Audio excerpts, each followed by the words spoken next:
মানুষেরা যারা আচ্ছা, কখনো ভেবে দেখেছো আমাদের এই পৃথিবী যদি ধ্বংস হয়ে যায় কোনোদিন, আমরা কোথায় যাব? কোথায় থাকবে সেই সব মানুষেরা যারা পৃথিবী ধ্বংসের পর কোনোভাবে পৃথিবীতে বেঁচে গেছে? আর কেমনই বা হবে আমাদের জীবন? পৃথিবী ধ্বংসের পর মানুষ আশ্রয়ের জন্য গিয়ে পৌঁছালো অন্য একটা গ্রহে, এবং তারপর সেই গ্রহের মধ্যে তাদের সঙ্গে যা যা শুরু হলো তা কল্পনার অতীত ছিল। একটা দুর্দান্ত রোমহর্ষক adventure survival sci fi web series. Hello, তোমরা দেখছো এক্সপ্লেইন টিভি বাংলা। আজকের web series lost in space. শুরুতেই দেখা যায় একটা পরিবারের সদস্যরা স্পেস স্যুট পরে স্পেসশিপে নিজেদের মতো করে সময় কাটাচ্ছিল। কিন্তু তখনই হঠাৎ আবহাওয়াজনিত সমস্যার কারণে তাদের স্পেসশিপে একটা কম্পন হয়। এরপর মহাকাশে ভাসমান একটা জ্বলন্ত বস্তুর ধাক্কায় তাদের স্পেসশিপের ল্যান্ডিং সিস্টেমে প্রবলেম শুরু হয়। ল্যান্ডিং সিস্টেম অর্থাৎ যে সিস্টেমের দ্বারা স্পেসশিপ কোনো গ্রহে বা কোনো জায়গায় ল্যান্ড করে। এবং দেখা যায় এই সমস্যার জন্য প্রায় 3000 ফুটেরও বেশি উচ্চতা থেকে সেই স্পেসশিপটা দ্রুত গতিতে নিচে পড়তে থাকে, আর স্পেসশিপের ভেতরে থাকা সবকিছু লণ্ডভণ্ড হয়ে যায়। তবে সৌভাগ্যবশত পরিবারের কেউ তেমন একটা আহত হয় না। তারা কোনো রকমে নিজেদের সামনের প্রয়োজনীয় জিনিসপত্র নিয়ে স্পেসশিপের বাইরে বেরিয়ে এসে দেখে তারা একটা বরফের দেশে এসে পড়েছে, যেখানে চারদিকে শুধু প্রচণ্ড শীত আর বরফ ছাড়া কিছুই নেই। তবে এই পরিস্থিতিতে তারা একা নয়, অর্থাৎ আকাশে তাদের স্পেসশিপের মতো আরও অনেক স্পেসশিপ রয়েছে, আর প্রত্যেকটা স্পেসশিপেরই নাম হলো জুপিটার। আর এদের স্পেসশিপটার নাম হলো জুপিটার 2। তবে এতটা উচ্চতা থেকে নিচে পড়ার কারণে বর্তমানে তাদের জুপিটার বরফ ভেঙে একদম জলের নিচে চলে গেছে। দৃশ্য ফিরে যায় অতীতে, যেখানে দেখানো হয় জনকে। জন, তার স্ত্রী মাউরিন এবং তার 3 সন্তান, যাদের নাম হলো পেনি, জুডি আর উইল। এরাই জুপিটার 2 নামে স্পেসশিপের মধ্যে ছিল। তো অতীতের দৃশ্যে দেখা যায় এরা নিজেদের বাড়িতে খুব শান্তিতেই সময় কাটাচ্ছিল। তবে একসময় তাদের শান্তি নষ্ট হয়ে যায় সংবাদ মাধ্যমের একটা খবরে, যেখানে জানানো হয় মহাকাশ থেকে পাথরের মতো একটা বড় কোনো বস্তু বা একটা উল্কা এসে পৃথিবীতে পড়বে, এবং সেটার ফল হবে কিন্তু মারাত্মক। এতটুকু অতীতের ঘটনা দেখানোর পর ঘটনা আবার বাস্তবে ফিরে আসে। দেখা যায় ক্র্যাশ ল্যান্ডিং এর কারণে আঘাত লেগে জনের স্ত্রী মাউরিনের পা ভেঙে গেছে। তবে ল্যান্ডিং এর ফলেই তারা অনেক মাস পর বিশুদ্ধ অক্সিজেন গ্রহণ করতে পারছে। অর্থাৎ তারা এখন যেখানে আছে সেটা পৃথিবী নয়, অজানা এক গ্রহ। কিন্তু পৃথিবীর মতোই হাওয়া, বাতাস, মাধ্যাকর্ষণ শক্তি সবকিছুই আছে। তবে তাদের চিন্তার বিষয় হলো কিছুক্ষণের মধ্যে রাত নামলে তাপমাত্রা 0 থেকে আরও 60 ডিগ্রি নিচে নেমে যাবে, অর্থাৎ -7-এ চলে যাবে। যে কারণে জলের নিচে থাকা জুপিটার 2 কঠিন বরফের আবরণে চাপা পড়ে যাবে। এবং এই শীতের হাত থেকে বাঁচার জন্য নিজেদেরকে শরীর গরম রাখতে হবে, এবং শরীর গরম করার জন্য তাদের এক বিশেষ পোশাক পরতে হয়। কিন্তু দুর্ঘটনার কারণে জনের পোশাক ছিঁড়ে গেছে। সে তার ছেলে উইলকে বলে স্পেসশিপে গিয়ে এই পোশাকটা ঠিক করার জন্য সরঞ্জাম নিয়ে এসো। কিন্তু জন উইলকে নিচে পাঠানোর আগেই তার দিদি জুডি ভাইকে বিপদের মধ্যে যেতে দেবে না জন্য নিজেই জলে ঝাঁপ দেয়। তবে জুপিটারে প্রবেশ করতে পারলেও জুডি কিন্তু সাপ্লায়ার রুমের দরজা খুলতে পারে না। তাই সে স্পেসশিপের গ্যারাজ থেকে একটা ব্যাটারি সংগ্রহ করে, কিন্তু সেটা দিয়ে ওপরে আসার সময় শীত বাড়ার কারণে জল পরিণত হতে শুরু করে বরফে। আর এটা দেখে তার পরিবারের সকলে চিন্তায় পড়ে যায় এবং দ্রুত গতিতে তাকে ব্যাটারি ছেড়ে ওপরে আসতে বলে। কিন্তু জল থেকে বাইরে আসার আগ মুহূর্তেই জুডি বরফে আটকে যায়। জুডিকে ওভাবে বরফে আটকে দেখেও তার পরিবারের কিছু করার থাকে না। কিন্তু ঠিক সেই সময় তার মা মরিন জানায় জুডির কাছে এখনো 5 ঘন্টা বেঁচে থাকার মতো অক্সিজেন আছে, আর তার পোশাক তাকে এই বরফের মধ্যেও গরম রাখতে সাহায্য করবে। তবে মেয়েকে এত সাহস জোগালেও পায়ের আঘাত এবং প্রচণ্ড শীতের কারণে মাউরিনও একসময় জ্ঞান হারায়। আর তাদের ল্যাপটপে থাকা 5টা বক্সের মধ্যে একটা বক্স লাল দেখা যায়। আসলে ব্যাপারটা হলো এই ল্যাপটপে তারা যে পোশাক পরে আছে সেই পোশাক কতটা অক্ষত, কতটা গরম, বা হেলমেটে কতটা অক্সিজেন আছে, এই সমস্ত কিছু দেখায় এই ল্যাপটপে। এদিকে জন জুডিকে বাঁচানোর জন্য বরফ ভাঙার চেষ্টা করতে থাকে, আর তখন উইল তাদের আশেপাশের আগুনের ঝলকানি দেখে তাকে বলে ম্যাগনেসিয়াম জ্বললে তাতে উত্তাপ তৈরি হয়, যা বরফের সংস্পর্শে থাকলেই গরম থাকে। এবং এটা শুনে জনের মাথায় একটা প্ল্যান আসে, আর সে উইলকে নিয়ে বেরিয়ে পড়ে। আর জনের অসুস্থ স্ত্রীর কাছে থাকে পেনি, যে তার বোনের ওপরে জমা বরফ ভাঙার চেষ্টা করতে থাকে। তাদের কাছে থাকা যোগাযোগ মাধ্যমের সাহায্যে তারা পরস্পরের সঙ্গে কথা বলে যায়। এদিকে জন ও উইল অনেকটা রাস্তা অতিক্রম করার পর অবশেষে সেই ম্যাগনেসিয়ামের সন্ধান পায়। এরপর বরফের মধ্য থেকে সেটাকে আস্তে আস্তে তারা বের করতে শুরু করে। তবে সেখানে ম্যাগনেসিয়ামের বিস্ফোরণ ঘটায় উইল বরফ ভেঙে একটা সুড়ঙ্গ দিয়ে নিচে পড়ে যায়। সেই সময় মারিয়ানের জ্ঞান ফিরলেও তার পায়ের অবস্থা আরও খারাপ হতে দেখা যায়। তাই জুডির নির্দেশ অনুসারে তার বোন তার মায়ের চিকিৎসা শুরু করে, কারণ সেও একজন ডক্টর। এদিকে উইল দেখে সে সুড়ঙ্গের শেষ প্রান্তে এসে পৌঁছেছে, যেখানে বরফের দেশ শেষ হয়ে গেছে এবং গভীর অরণ্যের শুরু হয়েছে। তবে বরফের সুড়ঙ্গের ওই পারে গিয়েও উইল তার হাতে থাকা যোগাযোগ মাধ্যমের সাহায্যে তার বাবার সঙ্গে কথা বলে, কিন্তু উইলের পক্ষে সুড়ঙ্গ বেয়ে ওপরে ওঠা বা বরফের পাহাড় চড়ে আবার তার বাবার কাছে ফিরে যাওয়া সম্ভব ছিল না।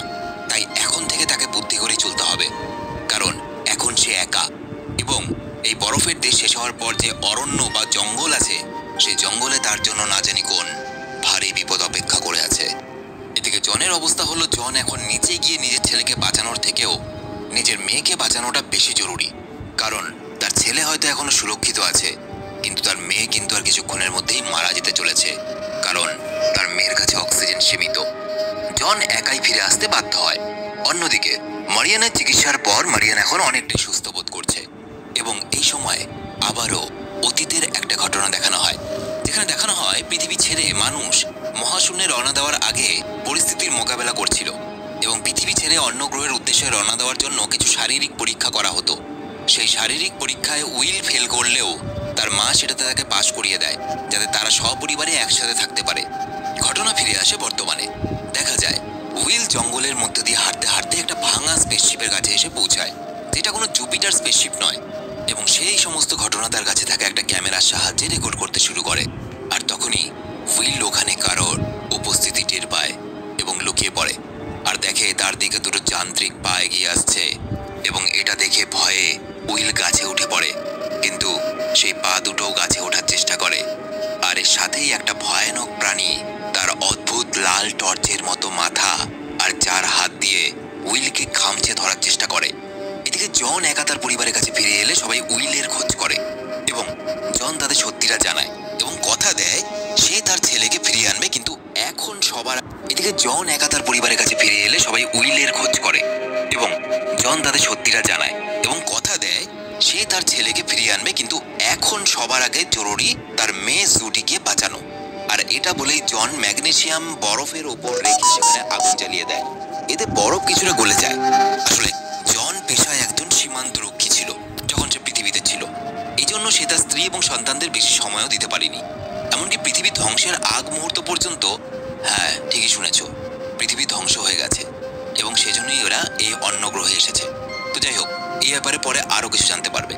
তো যাই হোক, পৃথিবী ধ্বংসের আগ মুহূর্ত পর্যন্ত জন তার দেশের প্রতি নিজের কর্তব্য পালন করেছে, তাই আজ তার পরিবারের সঙ্গে দূরত্ব বেড়েছে অনেকটাই। এদিকে জঙ্গলে দেখা যায় রাত নামার পরে উইল এখনও সেই অদ্ভুত জীবটার সামনে বসে রয়েছে। সে উইলের কোনো ক্ষতি করেনি, আর উইলও বুঝতে পেরেছে এই অদ্ভুত জীবটাও তারই মতো কোনো না কোনো পরিস্থিতির শিকার। তবে এখন প্রতি মুহূর্তে জীবটা আস্তে আস্তে কেমন যেন নিস্তেজ হয়ে পড়ছে। কেন? আর তার টর্চের মতো মাথার আলোটাও ধীরে ধীরে কমে যাচ্ছে এবং এরই সাথে দেখা যায় জঙ্গলে আগুন লেগেছে। ফিরে আসছি রোমহর্ষক ভিডিওতে। তার আগে বলে দিই আজকে ভিডিওটা স্পন্সর করেছে মোস্ট পপুলার সাইট 1xbet। ঘরে বসে অনলাইন গেম খেলে বা প্রেডিকশন করে টাকা কামাতে পারো। যেতে টাকা খুব সহজে উইথড্রল হয় ইউপিআই, জিপে, পেটিএম বা যে কোনো মাধ্যমে। 24 ঘন্টা কাস্টমার সাপোর্টের সাথে আইফোন, কার এবং আরো অন্যান্য প্রাইজ জেতার সুযোগ আছে। রেজিস্টার করো আমার প্রোমো কোড EXPTV ইউজ করে পিন কমেন্টে দেওয়া লিঙ্ক থেকে, আর পেতে পারো 60,000 টাকা বোনাস। তো যাও 1xbet করো। এটা শুধুমাত্র একটা অ্যাড। এসব সাইট বা অ্যাপে টাকা লাগানোর আগে একবার ভেবে নেবেন, কারণ এগুলো ঝুঁকিপূর্ণ হতে পারে। অন্যদিকে বিকেল থেকে রাত অব্দি চেষ্টা করার পরেও জনরা বেশি পরিমাণে বরফ গলাতে পারেনি, আর এখন তাদের সামনে বাধা হয়ে দাঁড়িয়েছে প্রচন্ড শীতের সঙ্গে প্রবল বৃষ্টি। এদিকে সিগন্যালের প্রবলেমের কারণে জঙ্গলের ভেতরে উইল যোগাযোগের জন্য পর্যাপ্ত সিগন্যালই পাচ্ছে না যে তার বাবার সঙ্গে যোগাযোগ করবে। সে ভালো করেই বুঝতে পারছে এখন তার একমাত্র সঙ্গী এই অদ্ভুত জীবটা, যার অর্ধেক শরীর গাছের ওপর আর বাকি অর্ধেকটা গাছের নিচে, অর্থাৎ ওই দুটো পা এই জীবটারই। যা মনে হচ্ছে ক্র্যাশ ল্যান্ডিং এর সময় হয়তো এই জীবটার শরীর দুর্ভাগ্যবশত টুকরো হয়ে গেছে। এটা বুঝতে পেরেই উইল তার কাছে থাকা একটা ধারালো তারের সাহায্যে গাছের ডালটা কেটে দেয়, যাতে ওই জীবটার নিচে পড়ে নিজের টুকরো শরীরটাকে জোড়া দিতে পারে।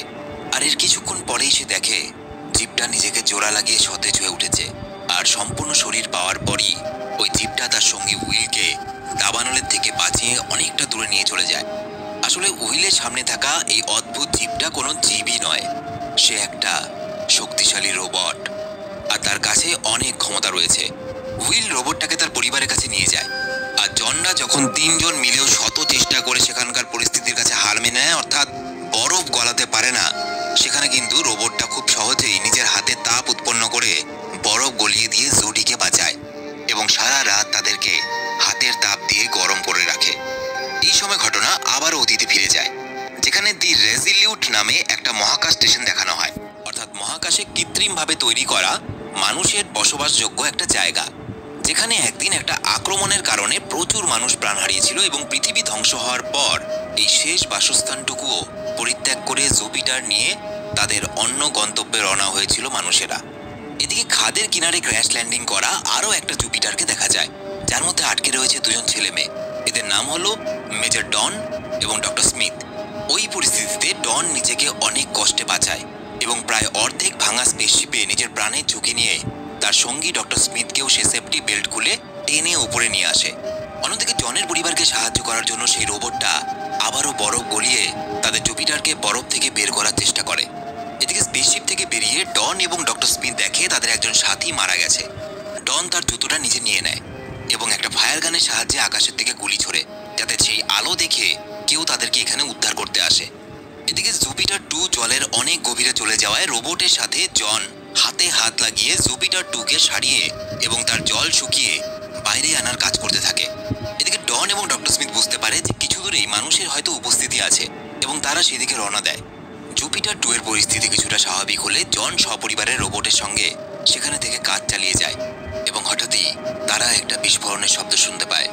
আশেপাশে কোনো স্পেসশিপ বা মানুষ থাকতে পারে এই আশায় জন মারিন এবং উইলকে নিয়ে সেই স্পেসশিপটা খুঁজতে বের হয় এবং তাদেরকে সাহায্য করার জন্য ওই রোবটটাও তাদের সাথে যায়।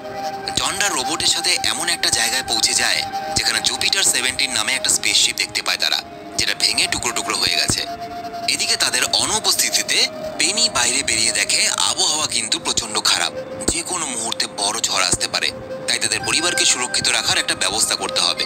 কিন্তু এই সময় সে একটা ভুল করে বসে। স্পেসশিপের কিছু একটা সিস্টেম সে অন করে দেয় এবং যার ফলে বাইরে তাপ উৎপন্ন হয়ে বরফ গলতে শুরু করে। এদিকে দেখা যায় জঙ্গলের মধ্যে জনরা একটা আওয়াজ শুনতে পায়, যেটা উইল রোবটের স্পেসশিপ থেকে শুনতে পেয়েছিল, আর তাই তারা রোবটকে নিয়ে সেই জায়গায় রওনা দেয় যেখান থেকে উইল সেই রোবটটাকে পেয়েছিল। কিন্তু এই সিদ্ধান্তে জন তেমন একটা খুশি হয় না, কারণ সে মন থেকে ওই রোবটটাকে ভরসা করতে পারছে না। কেমন একটা সন্দেহ হচ্ছে তার, রোবটটা হঠাৎ করে তাদেরকে এত উপকার কেন করছে। অন্যদিকে দেখা যায় উল্টো দিকে অনেকটা পথ হাঁটার পর ডন এবং ডক্টর স্মিথ একটা আহত মেয়েকে খুঁজে পায়। মেয়েটার নাম অ্যাঞ্জেলা, সেও স্পেস স্টেশনের একজন বাসিন্দা ছিল।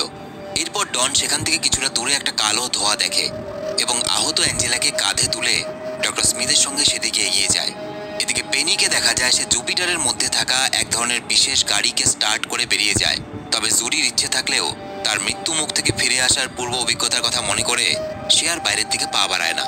পেনি সেই গাড়িটা নিয়ে খারাপ আবহাওয়ার মধ্যে দুর্গম রাস্তায়, এমনকি খাদ পেরিয়ে নিচে নামে তার মা, বাবা এবং ভাইয়ের সন্ধান শুরু করার জন্য।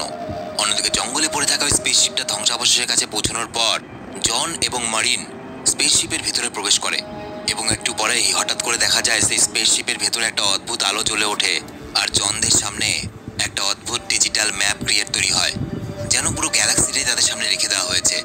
বাইরে থেকে রোবটটা অদ্ভুত আচরণ করতে থাকে, তার চেহারার আলো পাল্টে যায়, দেখে মনে হয় সে রোবটের মধ্যে যেন কোনো প্রবলেম শুরু হয়েছে। আর এদিকে উইলকে দেখা যায় স্পেস স্টেশনে হওয়া হামলার কথা মনে করে হঠাৎ করে সে রোবটের ভয়ে পালাতে শুরু করে এবং রোবটটা তার পিছু নিয়ে উইলের কাছে পৌঁছয়। উইল রোবটের কাছে জানতে চায়, আমাদের স্পেস স্টেশনে তোমরাই হামলা চালিয়েছিলে তাই না? তোমাদেরই টেকনোলজি এগুলো, যেগুলো আমাদের স্পেস স্টেশনে হামলা চালিয়েছিল। কেন তোমরা আমাদের স্পেস স্টেশনে হামলা চালিয়েছিলে? আমরা তো পৃথিবী ছাড়ার পর ওখানে ভালোই ছিলাম। আসলে যে রোবটগুলো উইলদের স্পেস স্টেশনটাকে ধ্বংস করেছিল, সেই রোবটগুলোর মধ্যেই অন্যতম হলো এই রোবটটা। পৃথিবী যখন ধ্বংস হচ্ছিল তখন আমেরিকার সরকার দ্য রিসোলুট নামে একটা স্পেস স্টেশন তৈরি করে, যে স্পেস স্টেশনে সমগ্র মানব জাতি থেকে যারা বেঁচে থাকবে তারা সবাই ওখানে গিয়ে সুরক্ষিতভাবে থাকবে। কিন্তু একদিন দ্য রিসোলুট নামে সেই স্পেস স্টেশনটাকে রোবটেরা আক্রমণ করে এবং ধ্বংস করে দেয়। এবার কথা হলো, এই রোবটটা যদি সেই রোবটদের দলেরই হয়ে থাকে যারা কিনা স্পেস স্টেশনটা ধ্বংস করেছিল মানুষগুলোকে মারার জন্য, তাহলে এই রোবটটা উইলদের উপকার কেন করছে, সাহায্য কেন করছে? ব্যাপার হলো, এই রোবটটা যে স্পেসশিপে করে যাচ্ছিল সেই স্পেসশিপটা এই গ্রহের মধ্যে অ্যাক্সিডেন্ট হয় এবং এরপর এই রোবটের স্মৃতিশক্তি থেকে সবকিছু মুছে যায়, অর্থাৎ মেমোরি ইরেজ হয়ে যায়। সুতরাং বর্তমানে এই রোবটটা জানে না যে কে তার শত্রু, অর্থাৎ কাকে মারতে হবে আর কাকে বাঁচাতে হবে। এবং এই জন্য যেহেতু রোবটটার পুরনো মেমোরি সব চলে গেছে, সেই জন্য সে উইলদেরকে সাহায্য করে চলেছে। এবং এই জিনিসটা উইল বুঝতে পারে যে রোবটের স্মৃতিশক্তি নষ্ট হয়ে গেছে। ওদিকে আবহাওয়া খারাপ হওয়ার কারণে ডন এবং ডক্টর স্মিথ দ্রুত গতিতে পথ অতিক্রম করে এবং একটা গুহার মুখে আশ্রয় নেয়। আবহাওয়া পরিস্থিতি আরও খারাপ হতে শুরু করে এবং এক অদ্ভুত শক্ত ধাতুর মতো জিনিস ওপর থেকে বৃষ্টির ফোঁটার মতো পড়তে শুরু করে। বাধ্য হয়ে জনরা একটা বড় পাথরের নিচে আশ্রয় নেয় এবং এই সময় সৌভাগ্যবশত পেনির গাড়ি তাদের কাছাকাছি থাকায় যোগাযোগ মাধ্যমের সাহায্যে তাদের কথা হয়। পেনি যাতে গাড়ি নিয়ে তাদেরকে নিতে আসতে পারে সেই জন্য পাথরের ওপারে দাঁড়িয়ে রোবটটা সার্চ লাইটের মতো চারদিকে আলো দেখাতে শুরু করে। আর কিছুক্ষণের মধ্যেই পেনি সেখানে পৌঁছে গেলে সবাই গাড়িতে উঠে পড়ে। জন গাড়ি স্টার্ট করে। জনরাও এই সময় দূর থেকে একটা সিগন্যাল লাইট দেখতে পায় ডনদের এবং সেদিকে গিয়ে তারা উদ্ধার করে ডক্টর স্মিথকে। এদিকে দেখা যায় ডনের কাছে যে সিগন্যাল পাঠানোর জন্য বন্দুকটা ছিল সেটা আর নেই, অর্থাৎ ডক্টর স্মিথ ডনকে ঠকিয়ে তার বন্দুক নিয়ে পালিয়েছে। তবে যাই হোক, জন কোনো রকমে এই তুষার ঝড়ের দুর্গম পরিবেশে সবাইকে নিয়ে জুপিটার 2-এ ফিরে আসে। এরপর ঘটনা ফিরে যায় অতীতে। দেখানো হয় জুনকে এবং তার বোন জেসিকা। জুন একজন ক্রিমিনাল। সে তার বোনের ভালো মানুষের সুযোগ নিয়ে প্রথমে তার বাড়িতে আসে এবং নিজের বোনের আইডেন্টিটি চুরি করে জেসিকা সাজে। আর বর্তমানে যে ডক্টর স্মিথকে দেখানো হচ্ছে সেই ডক্টর স্মিথ কিন্তু আসল ডক্টর স্মিথ নয়। ডক্টর স্মিথের ভুয়ো পরিচয় নিয়ে আসলে জুন এইসব অপরাধমূলক কাজকর্ম করেই চলেছে। তাই জুপিটারে সবাই যেখানে নিজেদের এই পরিস্থিতি থেকে বের করার জন্য কাজে ব্যস্ত, সেখানে ডক্টর স্মিথের চোখে মুখে আবারও কোনো ষড়যন্ত্রের চিন্তাভাবনা লক্ষ্য করা যায়। আর এরই মধ্যে রাতের বেলায় হঠাৎ বরফের বড় বড় টুকরো জুপিটারের উপর পড়তে শুরু করে। যত দ্রুত সম্ভব স্পেসশিপটাকে এখান থেকে বের করতে হবে, তা না হলে স্পেসশিপ সহ সকলেই বরফের নিচে চাপা পড়ে যাবে। তবে স্পেসশিপকে এখান থেকে নিরাপদে নিয়ে যাওয়ার কাজ শুরু করতে গিয়ে জন জানায় জুপিটারের মেন ইঞ্জিন কাজই করছে না। আর যেহেতু মরিন একজন ইঞ্জিনিয়ার এবং জুপিটার চালানোর জন্য ট্রেনিং প্রাপ্ত, তাই সে নিজে এটা চেক করে বুঝতে পারে তুষার ঝড়ের কারণে অনেক আবর্জনা মেশিনে জমা হয়ে গেছে এবং যত তাড়াতাড়ি সম্ভব এই আবর্জনাগুলোকে পরিষ্কার করতে হবে। এবং এই জন্য জুপিটারে উপস্থিত 6 জন 3 জনের টিমে বিভক্ত হয়ে কাজ শুরু করে। এবং এই কাজ করতে গিয়ে তারা নতুন কোনো বিপদের মুখে পড়ে যায়। ফিউল ট্যাঙ্ক লিক হচ্ছিল এবং এটা জানতে পেরে ডক্টর স্মিথের মাথায় যেন আকাশ ভেঙে পড়ে। সে দ্রুত ওখান থেকে রওনা দেওয়ার জন্য স্টোর রুমে গিয়ে প্রয়োজনীয় জিনিস গোছাতে থাকে। আর রোবটটাকে দেখা যায় সে কিছু একটা বিপদের আভাস পাচ্ছে, কিন্তু সেটা কি এটা বুঝে ওঠার আগেই স্পেসশিপের ভেতরে পোকার মতো কিছু একটা উইলের গায়ে এসে পড়লে সে তাকে বাঁচিয়ে স্টোর রুমের ভেতরে ঢুকিয়ে দেয়। এদিকে জন জুপিটারের যে ফুয়েল ট্যাঙ্ক ছিল সেটার লিকেজটা খুঁজতে গেলে সেখানে কিছু একটা তাকে জলের ভেতর টেনে নিয়ে যায়। সবাই যখন জনকে খুঁজতে ব্যস্ত হয়ে পড়ে, ঠিক তখনই তাদের সামনে একটা অদ্ভুত সাপের মতো প্রাণীকে নিয়ে জন উপস্থিত হয়। জন বলে এই প্রাণীটা এখানকার একটা অদ্ভুত ভয়ঙ্কর জীব, যেটা দেখতে অনেকটা ইল মাছের মতো। এটা কোনোভাবে স্পেসশিপের ভেতরে প্রবেশ করেছে। জনের কাছে এসব শোনার পর মরিন ওই মাছটাকে মাঝখান থেকে কাটে এবং জানায় তাদের ট্যাঙ্কের লিক হয়নি, বরং ইল মাছ তাদের ফিউল ট্যাঙ্কটার জ্বালানি খেয়ে নিচ্ছে। জন স্টোর রুমের মধ্যে সেই রোবটটাকে ঢুকতে দেয় না, কারণ কখন কি করে ফেলবে। এই সময় হঠাৎ করে উইল রোবটের কিছু আচরণ দেখে অবাক হয়ে যায়, কারণ প্রথমবার রোবট তার কোনো আদেশ মানছে না। এরপর দৃশ্য ফিরে যায় 2 দিন আগে দ্য রিসোলুটে যে ঘটনাটা ঘটেছে সেখানে। দেখা যায় ডক্টর স্মিথ তার বোনের আইডেন্টিটি দেখিয়ে স্পেস স্টেশনে উপস্থিত হয়, কিন্তু তার বোনের প্রেমিক তাকে দেখেই ধরে ফেলে যে সে জেসিকার ছদ্মবেশ নিয়েছে। আর এই নিয়ে দুজনের মধ্যে তর্কাতর্কি হলে ডক্টর স্মিথ তাকে একটা ঘরে আটকে দেয় এবং সে সেখানেই মারা যায়। ঘটনা আবারও বাস্তবে ফিরে আসে, যেখানে দেখা যায় জন জুপিটারের এক জায়গা থেকে একটা রাক্ষসী ইল মাছকে টেনে বের করে আর সেই মাছটা তাকে সর্বশক্তি দিয়ে পেঁচিয়ে ধরে। এরপর অনেক কষ্টে জন তার মাথায় চাকু ঢুকিয়ে তাকে হত্যা করে। ঠিক এমন সময় স্পেসশিপটা আবারও কাঁপতে শুরু করে, অর্থাৎ জুপিটারের ওপর আরও বরফের টুকরো পড়তে শুরু করেছে। আর এই কম্পনের ফলে জুপিটার একটা বড় বাক্সের নিচে চাপা পড়ে যায় এবং একসময় বরফের টুকরোগুলোকে অতিক্রম করে বিশাল সুড়ঙ্গ থেকে জুপিটার নিয়ে বেরিয়ে আসে সবাই। কিন্তু সেখান থেকে বেরোনোর পর জুপিটার পর্যাপ্ত ফিউলের অভাবে টলমল করতে শুরু করে এবং জঙ্গলে ঘেরা একটা জায়গায় জন বাধ্য হয় জুপিটারকে ল্যান্ড করাতে। এবং সেখানে ল্যান্ড করে তারা জানতে পারে যে তাদের মতো অনেক মানুষ এই অজানা গ্রহের মধ্যে রয়েছে। এদিকে নতুন জায়গায় এসে পরের দিন সকালবেলায় জন জুপিটারের চারপাশে একটা সুরক্ষা বলয় তৈরি করা শুরু করে, যাতে কেউ সহজে জুপিটারকে হামলা করতে না পারে। এরপর জন গাড়ি নিয়ে মরিন এবং জুডির সঙ্গে এখানে আসা জুপিটারের অন্যান্য লোকেদের কাছে পৌঁছে যায়।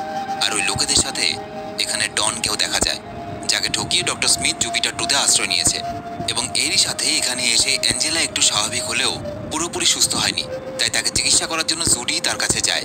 জনরা বাকি সদস্যদের সঙ্গে আলোচনা করে জানতে পারে যে তাদের জুপিটার ছাড়াও আরও 12টা জুপিটার ল্যান্ড করেছে এই জঙ্গল এরিয়ায়, এবং এখানে 70 জনের কাছাকাছি মানুষ জীবিত রয়েছে আর 27 জন মানুষ মারা গেছে। তবে এই জুপিটারগুলোর মধ্যে একটাও আবার ওড়ার মতো অবস্থায় নেই, আর এর কারণ হলো সেই ইল মাছ। ইল মাছের কারণে এখানে যতগুলো জুপিটার ছিল সেই জুপিটারগুলো জ্বালানি ইল মাছগুলো খেয়ে ফেলেছে। এইসব আলোচনা করতে করতে তাদের কাছে দ্য রিসোলুট থেকে ক্যাপ্টেন র্যাডিকের ভয়েস মেসেজ আসে। এই সময় জন ট্যাবে একটা লোকেশন দেখে জানায় যে এই লোকেশনে জুপিটার ছাড়াও অন্যান্য স্পেসশিপ জাতীয় কিছু একটা আছে, কিন্তু জিনিসটা যে কি সেটা বোঝা যাচ্ছে না। এই প্রশ্নের উত্তর খোঁজার জন্য জন মরিন এবং ডনকে নিয়ে বেরিয়ে পড়ে। এদিকে জুডি অ্যাঞ্জেলার শরীরের ক্ষতগুলো দেখে বুঝতে পারে এই ক্ষতগুলো শুধুমাত্র ল্যান্ডিং এর জন্য হয়নি, তাই সেই সবের কারণ জানতে চায়। আর অ্যাঞ্জেলা জানায় দ্য রিসোলেটে তাদের ওপর এক ভয়ঙ্কর হামলা হয়েছিল, এটা তারই ফল। জুডি চিন্তিত হয়ে জুপিটার 2-এ ফিরে আসে এবং উইলকে জানায় অসুস্থ মানুষগুলো আমাকে জানিয়েছে দ্য রিসোলেটে যারা হামলা করেছিল তাদের 4টা হাত ছিল এবং টর্চের মতো মাথাওয়ালা অদ্ভুত ধরনের জিনিস ছিল, যা অনেকটা দেখতে রোবটের মতো। উইল তো জানে তাদের সঙ্গে যে রোবটটা আছে এই রোবটেরই জাতি তাদের ওই রিসোলেটের ওপর হামলা করেছিল, কিন্তু সে পরিবারকে কিছু জানাতে চায় না, কারণ এই রোবটটা তো নিজের স্মৃতিশক্তি হারিয়েছে, মুছে দিয়েছে। তাই তার পরিবারকে সে যদি জানায় যে দ্য রিসোলেটে যে রোবটেরা হামলা করেছিল এই রোবটটাও তাদের মধ্যে একজন, তার পরিবার এই রোবটটাকে নষ্ট করে ফেলবে। অন্যদিকে জনরা সেই ট্যাবে পাওয়া লোকেশনে গিয়ে পৌঁছে দেখে সেখানে রয়েছে রিসোলেটের একটা ভাঙা অংশ। এই অংশ পর্যবেক্ষণ করে মারিন জানায় এটা কোনো স্বাভাবিক কারণে বা কোনো উল্কাপাতার জন্য এখানে এসে পড়েনি, এর পেছনে অন্য কারণ রয়েছে। ওদিকে রোবটটাকে সুরক্ষিত জায়গায় রেখে আসার জন্য জুডিরা রওনা হয় এবং পথে তারা এক অদ্ভুত ফুল গাছ দেখতে পায়, যে ফুল গাছের সামনে তালি বাজালে ফুল ফুটে ওঠে। এরপর সেই অদ্ভুত ফুলবাগান থেকে কিছুটা দূরে আসতেই তারা একটা খাদের সামনে এসে পড়ে এবং খাদটা পার করার জন্য রোবট একটা গাছ ফেলে ব্রিজ বানিয়ে দেয়। তবে ব্রিজ পার করার সময় তারা জঙ্গলের আড়ালে এক জন্তুকে দেখে, কিন্তু সে তাদের কোনো ক্ষতি করার আগেই রোবট তাকে ভাগিয়ে দেয়। ওদিকে দেখা যায় মরিন এবং ডনের কথাবার্তা থেকে বোঝা যায় তারা যখন দ্য রিসোলেটে হামলা হয় সেই সময় জুপিটার নিয়ে আলফা সেঞ্চুরি নামে একটা কৃত্রিম গ্রহের উদ্দেশ্যে তারা রওনা দিয়েছিল, কিন্তু দুর্ভাগ্যবশত মাঝপথে জুপিটারগুলো ক্র্যাশ ল্যান্ডিংয়ের জন্য তারা এই অজানা গ্রহে এসে পৌঁছেছে। অন্যদিকে দেখা যায় জুডিরা খাদ পেরিয়ে পরবর্তী রাস্তা অতিক্রম করার সময় কিছু লোকজনের শব্দ পেয়ে রোবটটাকে নিয়ে লুকিয়ে পড়ে। আড়াল থেকে লোকগুলোকে দেখে তারা বুঝতে পারে যে এরাও দ্য রিসোলেট থেকে এখানে এসেছে। এরপর লোকগুলো চলে গেলে তারা বাইরে বেরিয়ে একটা চিঠি কুড়িয়ে পায়, কিন্তু দুর্ভাগ্যবশত এই চিঠিটা নিতে একটা ছেলে সেখানে ফিরে আসে এবং সে ওই রোবটটাকে দেখে ফেলে। রোবটটাকে দেখেই সে তার বাবাকে ভয়ে সব কথা জানাতে চায়, কারণ তারা যে গ্রহটার উদ্দেশ্যে রওনা দিয়েছিল তার রিসোলেট ধ্বংস হয়ে যাওয়ার পর, যার নাম আলফা সেঞ্চুরি, সেই আলফা সেঞ্চুরির ইনচার্জ হলো এই ছেলেটার বাবা। যাই হোক, শেষ পর্যন্ত পেনির উপস্থিত বুদ্ধিতে ছেলেটা তার বাবাকে আর কিছু বলে না, সেখান থেকে চলে যায়। এরপর তারা রোবটটাকে নিয়ে একটা নিরাপদ গুহায় নিয়ে যায়। এমন সময় যোগাযোগ মাধ্যমে মরিন তাদেরকে জানায় যে গাড়ির ব্যাটারি শেষ হয়ে যাওয়ার কারণে তারা রাতের বেলা জুপিটারে ফিরতে পারবে না। তারা সবাই রাতটা গুহায় কাটানোর সিদ্ধান্ত নেয়, আর ডক্টর স্মিথকে দেখা যায় সে তাদের পিছু নিয়ে ওই গুহার সামনে চলে এসেছে। এদিকে পেনি ওই গুহায় লাল রঙের একটা তরল পদার্থ দিয়ে নিজেদের নাম এবং হাতের ছাপ রেখে দেয়, যাতে কেউ যদি সেখানে আসে তাহলে তাদের উপস্থিতির কথা যাতে সেই মানুষগুলো জানতে পারে যে এই গুহার মধ্যে কেউ আছে। এদিকে দেখা যায় দিন পেরিয়ে রাত নামতেই সবাইকে অবাক করে দিয়ে এই অজানা গ্রহের মধ্যে এক অলৌকিক চমৎকারের মতো অজানা ঝলমলে গোলাপি আলো চারদিকে ছড়িয়ে পড়ে। এবং ঠিক এরপরেই জনরা যখন নিজেদের মধ্যে ওই আলো নিয়ে কথা বলছিল তখন ভূমিকম্প শুরু হয়। ভূমিকম্পের জন্য তারা দ্য রিসোলেটের যে ভেঙে যাওয়া টুকরোটা এই গ্রহের মধ্যে পড়েছিল সেই টুকরোটার মধ্যে আটকে পড়ে। এরপরে কি হলো? পৃথিবী থেকে যারা এই অজানা গ্রহের মধ্যে আটকে পড়েছে তারা কি নিজেদের পৃথিবীতে আবার ফিরে আসতে পারলো? আর পৃথিবীর কি হলো শেষ পর্যন্ত? এই লোকগুলোরই বা কি হলো? আর এই রোবটটা যার কিনা এখন স্মৃতিশক্তি নেই, হঠাৎ করে যদি তার স্মৃতিশক্তি ফিরে আসে, তাহলে এটা একটা বড় ওয়েব সিরিজ যার অর্ধেকটা নিয়ে আমি এই ভিডিওতে এক্সপ্লেন করেছি, বাকি অর্ধেকটা পরের ভিডিওতে। তো ভিডিও কেমন লাগলো অবশ্যই তোমরা কমেন্টে লিখে জানাবে, আর এর পরের পার্ট তোমরা